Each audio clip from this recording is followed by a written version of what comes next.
नमस्कार और suction news नाटक और आप सभी का स्वागत है। आम आदमी पार्टी ने साल 2024 के लोकसभा चुनाव का बिगुल फूंकते हुए आज दिल्ली के जंतर मंतर से मोदी हटाओ देश बचाओ अभियान की शुरुआत की। आम आदमी पार्टी ने देश के महान स्वतंत्रता सेनानियों शहीद भगत सिंह, राजगुरु और सुखदेव के शहादत दिवस पर एक बैठक आयोजित कर मोदी हटाओ देश बचाओ नामक अभियान शुरू किया। इस दौरान दिल्ली के मुख्यमंत्री अरविंद केजरीवाल और पंजाब के मुख्यमंत्री भगवंत मान समेत पार्टी के अन्य वरिष्ठ नेता उपस्थित थे और सभी ने अपने संबोधनों के जरिए सीधे प्रधानमंत्री पर हमला बोला। हम आपको बता दें कि आम आदमी पार्टी की यह बैठक ऐसे समय हुई जब एक दिन पहले ही राष्ट्रीय राजधानी में दीवारों और बिजली के खंभों पर मोदी हटाओ देश बचाओ लिखे हुए पोस्टर दिखाई दिए थे। दिल्ली पुलिस ने इस सिलसिले में 6 लोगों को गिरफ्तार कर कई प्राथमिकी दर्ज की हैं। आज के आयोजन में आम आदमी पार्टी के नेताओं ने इसी मुद्दे को लेकर प्रधानमंत्री पर हमला बोला। भगवंत मान तो हमला करते करते कह गए कि प्रधानमंत्री बिना पढ़े ही फाइलों पर साइन कर देते हैं। प्रधानमंत्री जी, उनके पास कोई अफसर आता है, वो कहता है जी आधी रात को 12 बजे बुला लो लोकसभा और बुला के अनाउंस कर दो नोटबंदी। वो साइन कर देते। अच्छा, इससे क्या होगा? इसके लिए होगा आधी रात को बुला लो, जीएसटी लागू कर दो। कौन सी फाइल है? ये फाइल है। वैसे बोल देते हैं फाइल रख जाओ, मैं पढ़ लूंगा, लेकिन पढ़ते नहीं हैं। क्योंकि हैं जी? अच्छा, हाँ, नहीं तो ऐसी बात नहीं है। फाइलें हमारे पास भी आती हैं, 5-10 मिनट में पता चल जाता है फाइल क्या कहती है। बस ये दिखाने के लिए कि मैंने पढ़ ली है, उसके बाद अफसर को बुलाते हैं, साइन कर देते हैं। तो भाई साहब, ऐसा तो नहीं होना चाहिए। प्रधानमंत्री कम से कम पढ़ के तो साइन करें। और हमारे जो कन्वीनर हैं वो इनकम टैक्स के ऑफिसर हैं, उनको तो पता है पैसा कहाँ से लाना है और कैसे पब्लिक को देना है, उनको सब पता है। ये फर्क होता है पढ़ाई का। किसी ने मुझे भेजा कि एक आदमी था बचपन में रेल के डिब्बों में चाय बेचता था, जब बड़ा हुआ उसने रेल के डिब्बे ही बेच दिए। तो ऐसी कहावत चलती है, ऐसी बुझारत चलती है आजकल। सब कुछ बेच दिया, सब कुछ बेच दिया भाई साहब। तो उसको अगर देश हमारे सामने बिक रहा है तो अरविंद केजरीवाल जैसे, गोपाल राय जैसे, संजय सिंह जैसे लोग अगर बता रहे हैं जनता को कि भाई देश बिक रहा है, हमारे सामने कुछ करिए वरना आने वाली पीढ़ियां हमें माफ नहीं करेंगी, देश बिक रहा है, देश सेल पे लगा रखा है, अपने चंद पूंजीपति दोस्तों के पास देश सेल पे लगा रखा है, तो इसमें क्या आपत्ति वाली बात है जी? तो रोकना हमारा काम है। उधर केजरीवाल ने कहा कि कुछ लोग देश को तानाशाही की तरफ लेकर जा रहे हैं। उन्होंने कहा कि हमें मिलकर देश के संविधान और लोकतंत्र को बचाना है, हमें देश को बचाना है। एक बार सब लोग दिल से जोर से भारत माता का जयकारा लगाएंगे, मुट्ठी बंद करेंगे, हाथ ऊपर करेंगे और दिल से बोलेंगे भारत माता की, भारत माता की, इनकलाब, इनकलाब, वंदे वंदे। मंच पे मौजूद पंजाब के मुख्यमंत्री और मेरे छोटे भाई सरदार भगवंत मान जी, मंच पे मौजूद हमारी पार्टी की पॉलिटिकल अफेयर्स कमेटी के सभी सदस्यगण, आज यहां पे आए हुए सभी दिल्ली सरकार और पंजाब सरकार के सभी कैबिनेट मंत्री, पंजाब से आए हुए और दिल्ली के सभी एमएलए और सभी भाइयों बहनों, माताओं, बुजुर्गों, बच्चों, आप सब लोगों को मेरा नमस्कार, सबको मेरा प्रणाम। दोस्तों, आज 3 महान हस्तियों का शहादत दिवस है। शहीद आजम भगत सिंह, सुखदेव, राजगुरु, उन लोगों ने आज सुप्रीम कुर्बानी दी थी। हमारे देश को आजाद कराने के लिए। मैं सोच रहा था, सोच के देखो जरा, फांसी पे चढ़ना कितना मुश्किल होता होगा। एक छोटी सी चींटी अगर हमारे को काट जाए तो हमें दर्द होता है, फांसी पे चढ़ के अपनी जान दे देना कितनी बड़ी बात है, कितनी बड़ी बात है। उसके लिए अलग किस्म का जज्बा चाहिए। और जब वो लोग फांसी पे चढ़ रहे थे, उनके दिल में क्या विचार होंगे आप सोच के देखिए। उनके दिल में भारत का सपना था।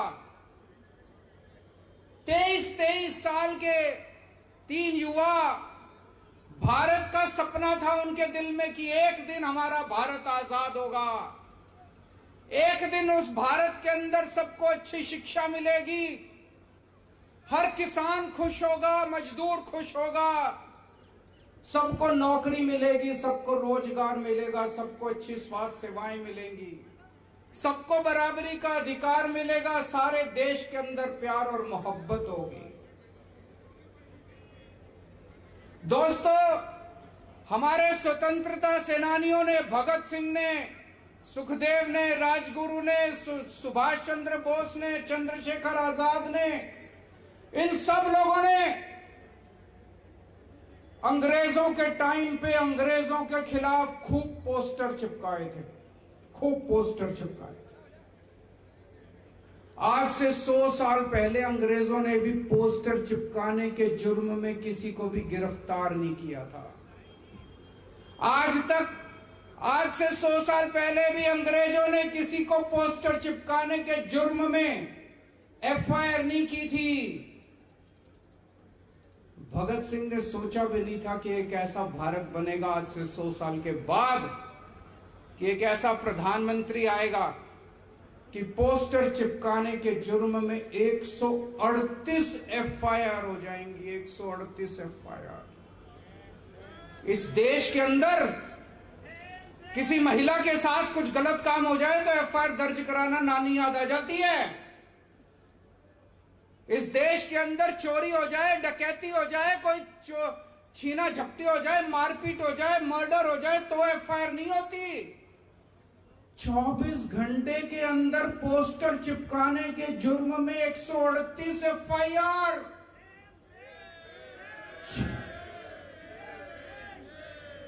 छह लोगों को गिरफ्तार कर लिया कहते हैं।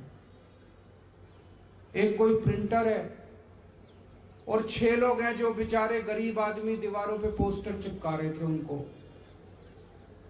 यार ये चल क्या रहा है? प्रधानमंत्री जी की तबीयत ठीक है? मैं पूछना चाहता हूं, प्रधानमंत्री जी की तबीयत ठीक है?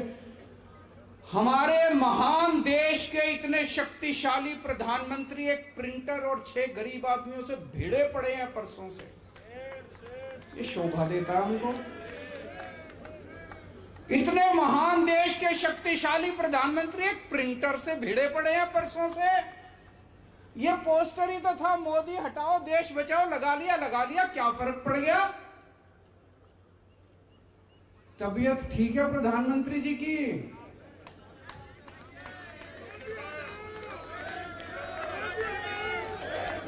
इतना डर किस बात का डर है प्रधानमंत्री को?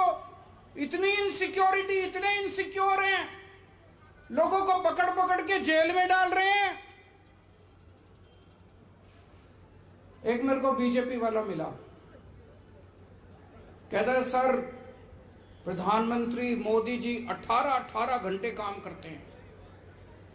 मैंने कहा यार कैसे मैनेज करते हैं, सोते कब हैं? कहता जी 3 घंटे सोते हैं। मैंने कहा काम कैसे चलता है?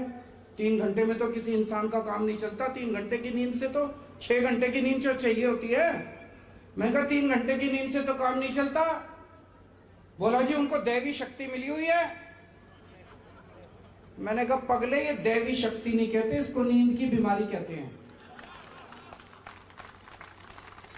प्रधानमंत्री जी को बोलो ठीक से सोया करें, नींद नहीं आती तो नींद की गोली ले लिया करें, किसी अच्छे डॉक्टर को दिखा लें।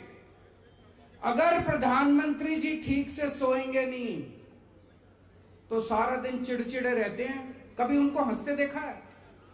सारा दिन चिड़चिड़े रहते हैं, गुस्सा आया रहता है, इसको जेल में डालो, इसको जेल में डालो, उसको सवेरे से शाम तक बस जेल में डालो, जेल में डालो, जेल में डालो।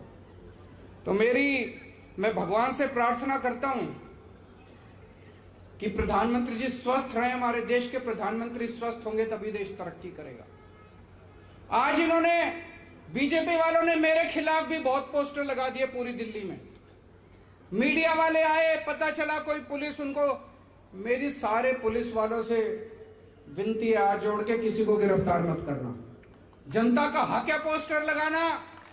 केजरीवाल अच्छे काम करेगा तो जनता जय जयकार करेगी, केजरीवाल बुरे काम करेगा तो जनता पोस्टर भी लगाएगी मेरे खिलाफ। लगाए मेरे खिलाफ पोस्टर, मेरे को कोई आपत्ति नहीं है, कोई एफआईआर नहीं होगी, किसी को गिरफ्तार नहीं किया जाएगा।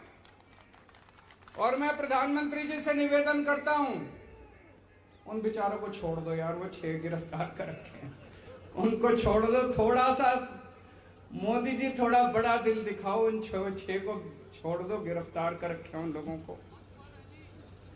हैं जी, अभी आएंगे उस पे।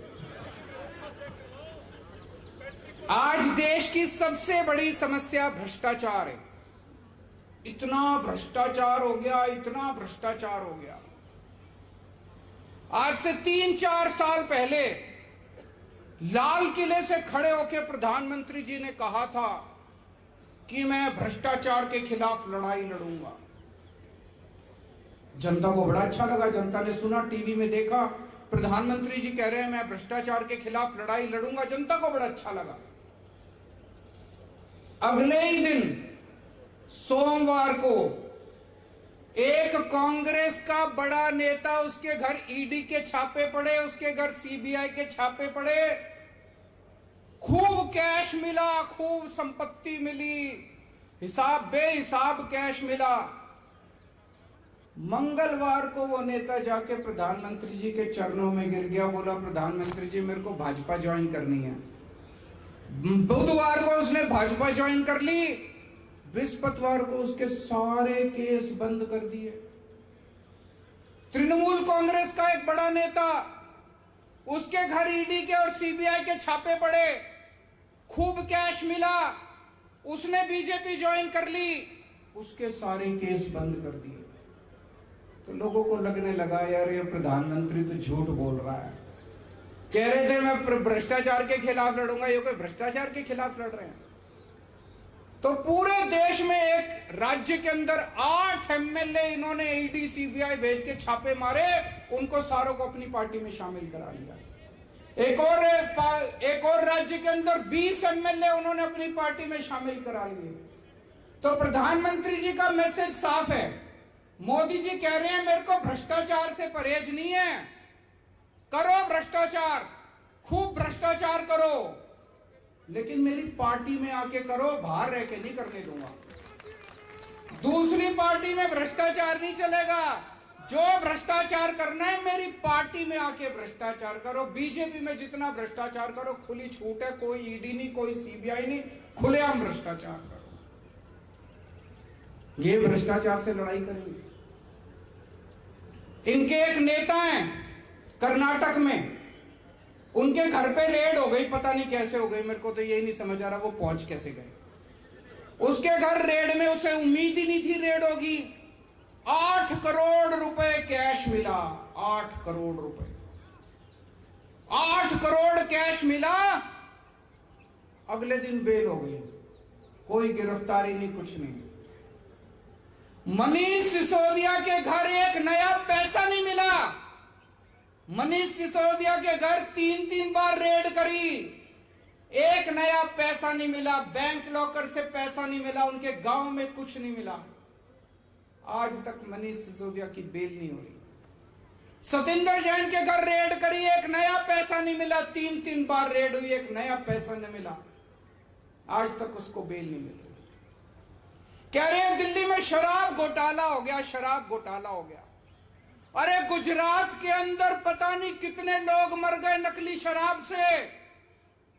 पता नहीं कितने सौ में, जब मैं और भगवंत मान गए थे उसी टाइम शायद 150 लोग मरे थे शराब से, नकली शराब से। पता नहीं, कह रहे वो शराब बंदी है, खुलेआम शराब बिक रही है, खुलेआम शराब बिक रही है। पूरी दुनिया में सबसे बड़ा शराब घोटाला अगर कहीं है तो गुजरात के अंदर है। कहते हैं 10 से 15 हजार करोड़ रुपए सालाना का शराब घोटाला है, उसके ऊपर कुछ नहीं होता है जी। 10 से 15 हजार करोड़, 10 से 15 हजार करोड़ रुपए का शराब घोटाला है गुजरात के अंदर, वहां पे कुछ नहीं होता। तो वो उनके अपने जब शराब घोटाला करते हैं, उनके अपने जब चोरी करते हैं, भ्रष्टाचार करते हैं, उनके खिलाफ कुछ नहीं होता। अडानी के ऊपर इतने बड़े बड़े आरोप लगे भ्रष्टाचार के, इसके उसके, सरकार ने उसकी हिम्मत नहीं सरकार की एक इंक्वायरी तक नहीं करी।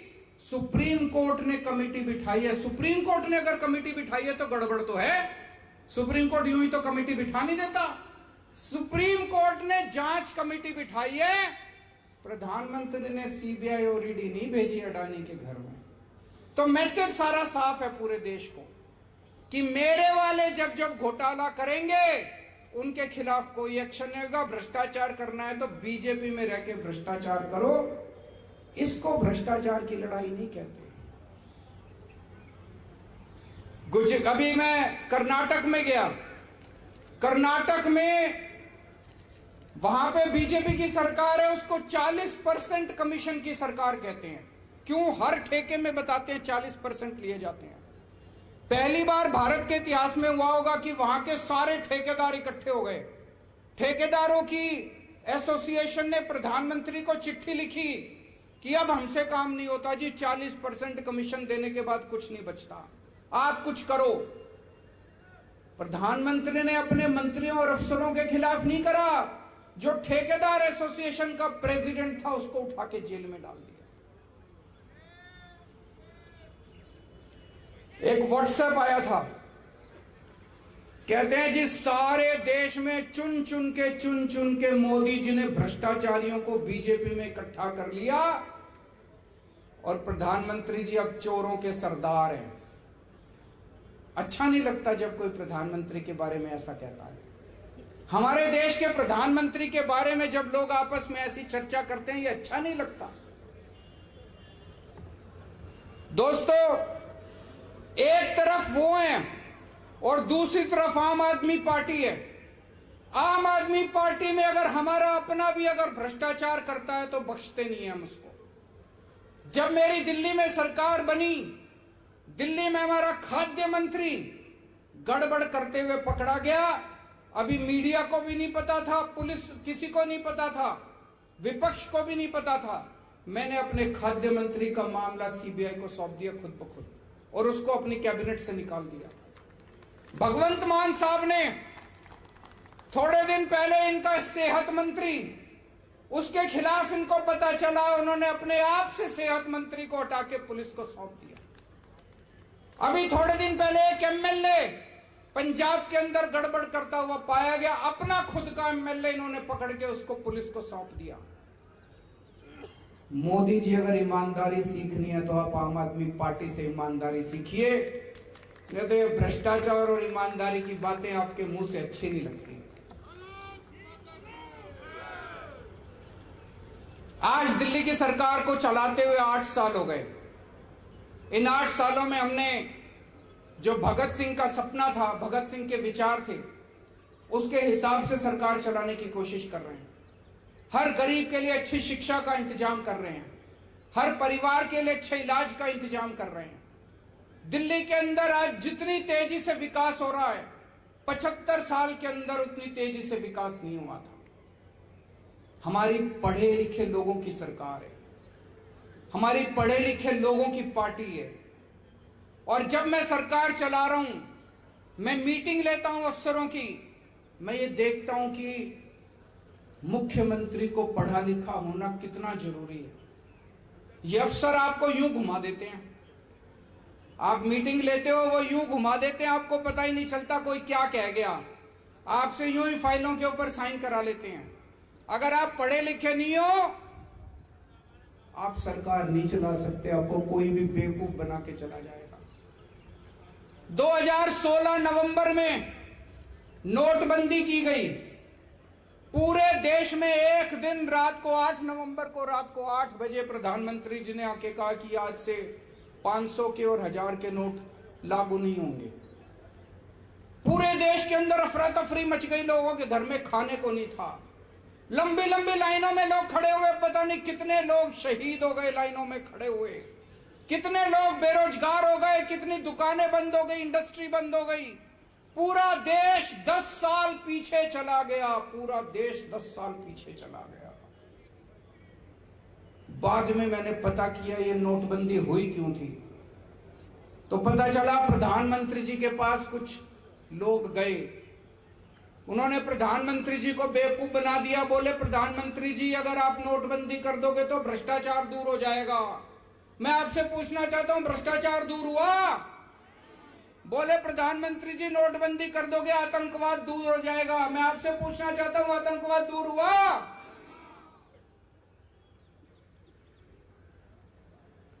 मैं एक वीडियो देख रहा था, प्रधानमंत्री जी से एक पत्रकार ने पूछा आप कितने पढ़े लिखे हैं? उन्होंने कहा मैं हाई स्कूल तक गया हूं, उसके बाद मैंने पढ़ाई नहीं की। एक और उनका भाषण सुन रहा था, उसमें वो खुद ही कह रहे थे मैं कोई खास पढ़ा लिखा नहीं हूं, गांव के स्कूल में गया था, उसके बाद मैंने पढ़ाई नहीं की। मैं समझ गया, अगर देश में आज पढ़े लिखे प्रधानमंत्री होते, भाई साहब कभी भी नोटबंदी नहीं होती, क्योंकि वो समझ जाते कि नोटबंदी से कितना नुकसान हो सकता है। अगर पढ़े लिखे प्रधानमंत्री होते तो देश 10 साल पीछे नहीं चला जाता, देश की अर्थव्यवस्था 10 साल पीछे नहीं जाती। पढ़े लिखे प्रधानमंत्री बहुत जरूरी है। जीएसटी लागू किया गया, जीएसटी तो लागू होना ही था, उसके पहले कांग्रेस की सरकार से ये जीएसटी के टाइम से जीएसटी का मामला चल रहा था। जीएसटी लागू किया गया, लेकिन जिस तरह से लागू किया गया, आज पूरे देश के किसी व्यापारी से पूछ लो, सारे छाती पीट के रो रहे हैं ये क्या जीएसटी कर दिया है कि नहीं है। किसी से जीएसटी नहीं संभल रहा, इतने बड़े बड़े चार्टर्ड अकाउंटेंट रख लिए, उनकी फीस रख ली है, जीएसटी पल्ले ही नहीं पड़ता। आज अगर हमारे देश के प्रधानमंत्री पढ़े लिखे होते, जीएसटी ठीक से लागू हो गया होता, इतनी तकलीफ नहीं होती पूरे देश के अंदर व्यापारियों को जितनी आज जीएसटी की वजह से लोगों को तकलीफ हो रही है। दोस्तों, ये 3 किसानों के खिलाफ कानून लेके आए, बोले बड़ी क्रांति आ जाएगी, बड़ी क्रांति आ जाएगी। किसान रो रहे हैं, पीट रहे हैं, धरने कर रहे हैं, प्रदर्शन कर रहे हैं। किसान कह रहे हैं मर जाएंगे, ये कानून मत करो, माने ही नहीं। अंत पंत में जब 1 साल कई 750 किसान शहीद हो गए, 1 साल तक किसान दिल्ली के बॉर्डर पे बैठे रहे, उसके बाद इनको 3 कानून वापस लेने पड़े। आज अगर देश में पढ़े लिखे प्रधानमंत्री होते, वो पहले ही समझ जाते कि ये 3 कानून किसानों के खिलाफ है। पिछले 3 साल में देश में 60,000 सरकारी स्कूल बंद हो गए, 60,000 सरकारी स्कूल बंद हो गए। हमारे देश की जनसंख्या बढ़ रही है, गरीबी बढ़ रही है, और सरकारी स्कूल बंद हो रहे हैं। ये चल क्या रहा है? सरकारी स्कूल तो और खुलने चाहिए थे, 60,000 क्या 6 लाख सरकारी स्कूल खुलने चाहिए थे। देश में 6.25 लाख गांव है, हर गांव के अंदर एक सरकारी स्कूल होना चाहिए, और ये स्कूल बंद कर रहे हैं। आज अगर एक पढ़ा लिखा प्रधानमंत्री होता, वो शिक्षा की कीमत को समझता, वो समझता कि देश को आगे ले जाने के लिए शिक्षा कितनी जरूरी है, वो 60,000 सरकारी स्कूल बंद नहीं करते, वो 6 लाख नए सरकारी स्कूल खोलते। आजादी के बाद 75 साल हो गए, आज तक देश के सरकारी स्कूलों का इन सारों ने मिलकर भट्ठा बिठा दिया। गरीब अपने बच्चों को मजबूरी में सरकारी स्कूलों में भेजते हैं। 75 साल के बाद ऊपर वाले ने एक शख्स को भेजा, मनीष सिसोदिया। उसने देश के दिल्ली के सरकारी स्कूलों का कायाकल्प कर दिया। आप जाके देखो, अभी मैं 4 दिन पहले एक नया स्कूल उद्घाटन करके आया हूं। दिल्ली का डीपीएस मॉडर्न स्कूल वसंत वैली जीडी गोयंका को पीछे छोड़ते हैं आज हमारे दिल्ली के सरकारी स्कूल। इतना शानदार स्कूल, इतने शानदार सरकारी स्कूल, इतना हमारे बच्चे, गरीबों के, रिक्शे वाले के, मजदूर के बच्चे आज डॉक्टर, इंजीनियर, वकील बन रहे हैं। ऐसा शख्स जिसने देश के करोड़ों करोड़ों बच्चों के मन में, उनके मां बाप के मन में एक उम्मीद पैदा की कि हमारे बच्चों को भी अच्छी शिक्षा मिल सकती है। नहीं तो एक रिक्शे वाले का बच्चा सोचता था मेरा बेटा भी रिक्शा चला लेगा, मजदूर का बच्चा सोचता था मेरा बेटा भी अब मजदूर बनेगा बड़ा होके। अब ये सपना देख रहे हैं हमारे बच्चे डॉक्टर बनेंगे, इंजीनियर बनेंगे, अमीर बनेंगे। ऐसे शख्स को प्रधानमंत्री जी ने जेल में डाल दिया। कोई अगर पढ़े लिखे प्रधानमंत्री होते तो मेरे को फोन करते, कहते अरविंद जी पार्टीबाजी छोड़ो, आप ये मनीष सिसोदिया को मेरे को दे दो, मैं इसको देश का शिक्षा मंत्री बनाऊंगा। बोलते कि नहीं बोलते? उन्होंने इनको पकड़ के जेल में डाल दिया। बताओ, मेरे को बड़ी तकलीफ हुई। अब मनीष सिसोदिया के लिए नहीं, मनीष सिसोदिया तो भगत सिंह है, जान ले लो उसकी, फांसी पे चढ़ा दो, खुशी खुशी देश के लिए फांसी पे चढ़ जाएगा। मुझे देश के लिए चिंता हुई कि इतने अच्छे शख्स को इन्होंने उठा के जेल के अंदर डाल दिया।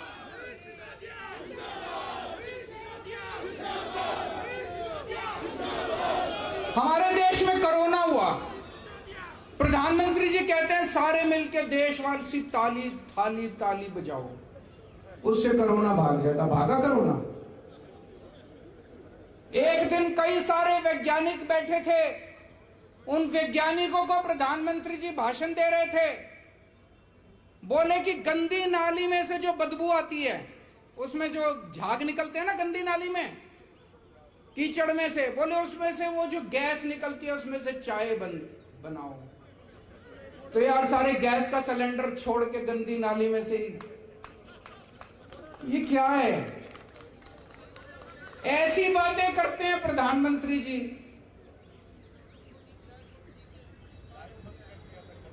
एक दिन बोले ये जो बारिश आती है, बारिश में बादल हो जाते हैं, बादलों के टाइम पे हमें आक्रमण करना चाहिए दूसरे देश पे, उसमें राडार में पकड़ा नहीं जाता। वो मैं देख रहा था, सारे मजाक उड़ा रहे थे उनका। अगर आज हमारा प्रधानमंत्री पढ़े लिखे होते तो इस किस्म की बेतुकी बातें नहीं करते जिससे देश का सर झुक जाता है इन बातों से। इससे बड़ी बात यह, मेरे को डर लगता है, जो अभी मान साहब ने कहा, बड़ी इंपॉर्टेंट बात कही। जब फाइलें आती हैं उनको आधे बार अगर आदमी पढ़ा लिखा ना हो, आज गवर्नेंस इतनी कॉम्प्लिकेटेड हो चुकी है, सरकार इतनी कॉम्प्लिकेटेड हो चुकी है, अगर आदमी पढ़ा लिखा ना हो, आधी बातें उसको समझ में नहीं आती कि अफसर मेरे से कहां साइन करा रहे हैं। मेरे को डर इस बात का लगता है, चिंता मुझे मेरे देश के बारे में होती है कि मेरे देश के प्रधानमंत्री अगर पढ़े हुए नहीं हैं तो रोज पता नहीं कितने निर्णय ले रहे हैं, कितने डिसीजन ले रहे हैं। वो डिसीजन सही है कि नहीं है, वो निर्णय सही है कि नहीं है, वो कौन करवा रहा है उनसे? कोई भी आके उनसे कुछ भी लिखवा के ले जाता है, कोई नोटबंदी करवा देता है, कोई थाली ताली बजवा देता है, कोई किसानों के कानून बनवा देता है, कोई कुछ करवा देता है, कोई कुछ करवा देता है। हमारे देश जा आ रहा है, हमारा देश। डर लगता है मुझको। इसलिए आज मैं सारे देशवासियों के सामने एक प्रश्न छोड़ के जाना चाहता हूं। क्या 21वीं सदी के भारत का निर्माण करने के लिए एक पढ़े लिखे प्रधानमंत्री की जरूरत है? क्या एक कम पढ़े लिखे प्रधानमंत्री 21वीं सदी के भारत का निर्माण कर सकते हैं? ये हम सब लोगों को मिलकर सोचने की जरूरत है। अंत में आप सब लोगों से निवेदन है, पिछले कुछ दिनों के अंदर पंजाब में शांति बहाली करने के लिए, कानून व्यवस्था को स्थापित करने के लिए हमारे प्यारे मान साहब ने जो काम किया है, जितनी मैच्योरिटी के साथ और जितनी शांति के साथ, एक खून की बूंद नहीं बही, एक गोली नहीं चली, बिल्कुल अच्छी तरह की प्लानिंग के साथ उन्होंने जिस तरह से काम किया है, आज पंजाब का बच्चा बच्चा, देश का बच्चा बच्चा कह रहा है कि आम आदमी पार्टी भी शानदार कानून व्यवस्था लागू कर सकती है। एक बार सारे जने खड़े होकर मान साहब के लिए ताली बजा दीजिए। भारत माता की, भारत माता की। अगर आप भी लेना चाहते हैं देश दुनिया की तमाम जानकारी तो आज ही सब्सक्राइब करें हमारे चैनल को। साथ ही नीचे दिए बेल आइकन को जरूर दबाएं ताकि हर अपडेट आप तक पहुंच सके।